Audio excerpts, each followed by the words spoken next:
I'm James O'Keefe with OMG standing outside Best Buy this week on August 8th. O'Keefe Media Group OMG released a story featuring a whistleblower from inside Best Buy that released screenshots of a training program, a management training program with McKinsey and Company, where it explicitly excludes white applicants. The program's racial requirements have led to accusations of racial discrimination, a firestorm online. The CEO of Best Buy, Corey Berry, has now made her Twitter account private.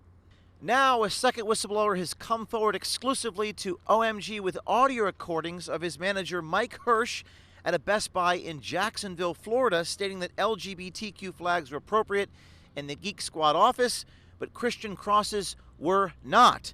This has led to further allegations of religious discrimination. If we're doing all that gay pride flags and all that transgender stuff, like, why don't we have Christian stuff all over? They're not the same. How is that not the same? You can 1,000% choose religion. So, it's not a belief, listen, though. That's a cultural. Yeah, but entity. me as a cultural entity having beliefs that I have, so Right. why can't I put my stuff all over the wall? Because you are choosing to believe in Christianity or Muslim or Okay. whatever. You choose Well, that. someone is choosing to be gay They or don't choose to be lesbian. gay. Hey, they're choosing that. The manager has no idea what he's talking about. Just because you were born with something doesn't give you the right to shove it down other people's throats. And most transgender people weren't born with it. They might say they were, like Chris Tyson from Mr. Beast. He was always a woman. Yeah, sure. He loved guns, trucks, he married a woman and became a father. Chris even discriminated against transgenders before he transitioned. But he painted his nails one day, and ever since then, he's always been a woman. You expect me to believe that? The real reason employees at Best Buy can't express their religion is because they're being discriminated against. They can't risk offending the woke idiots that work there because those idiots never shut up. Normal people suck it up and do their job. And that's the problem. Corporations know that they don't have to abide by what normal people want because the normal people are going to work regardless because they have a family to feed. But woke idiots who have nothing better to do all day than scroll through Twitter are going to get upset at any little thing, and a cross or something religious will piss them off.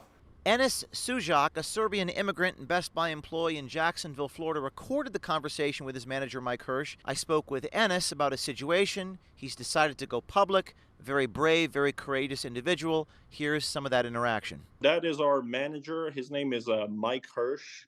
He and I had a very long conversation. It was like an hour and 30 minutes of he and I just going back and forth with him, telling me that it was work appropriate to have all this LGBTQ stuff that's going on in the office and everywhere else, but it's not okay for me to, be a Christian myself and have a Bible right over there that's right there at the office, or have a cross or a Quran or anything like that. That's not work appropriate, but having that LGBTQ pride flag everywhere else, that is work appropriate, and I wasn't standing for that. I worked at Target for years, and that's exactly how it was. I'm glad that he spoke out because so many regular employees don't speak out for fear of losing their job or their reputation in the workplace. But the woke people always found something to complain about. In fact, when they started taking down the rainbows because Pride Month was over, they got mad and said, "You're only going to show us acceptance for 1 month?" So the pride flags had to stay up year-round, and they were everywhere. I mean everywhere. You couldn't sit down in the break room without sitting on one of those damn things. But that's just the beginning. The woke leftists that worked at Target nationwide got together and convinced corporate to put in tolerance and acceptance training specifically dedicated for pride people. We already had non-discrimination training, which means we're not going to discriminate against anybody regardless of their sexual orientation, but we still needed a tolerance and hate speech policy dedicated for the LGBTQ, which meant that we had to accept them, but they didn't have to accept us. And that included consequences for misgendering, even if it was unintentional. To be upfront, they took over the store. They discriminated against us, even though there were far more of us than there were of them. They had all the power because corporate was deathly afraid of a lawsuit or a bad rap on social media. When you combine that with the diversity hires in corporate who are exactly like those woke employees, and you get an all-out disaster.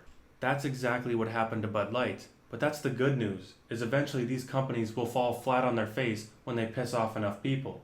I'm glad this employee came out and exposed this. That's what it's going to take if we want these companies to respect our values.